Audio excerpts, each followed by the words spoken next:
परात्मानमेकं जगद्बीजमाद्यं निरीहं निराकारमोङ्कारवेद्यं यतो जायते पाल्यते येन विश्वं तमीशं भजे लीयते यत्र विश्वम्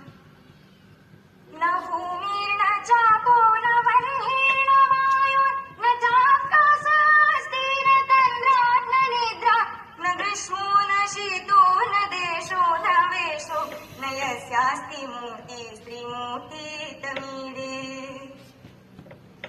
अजं शाश्वतं कारणं कारणानां शिवं केवलं भासकं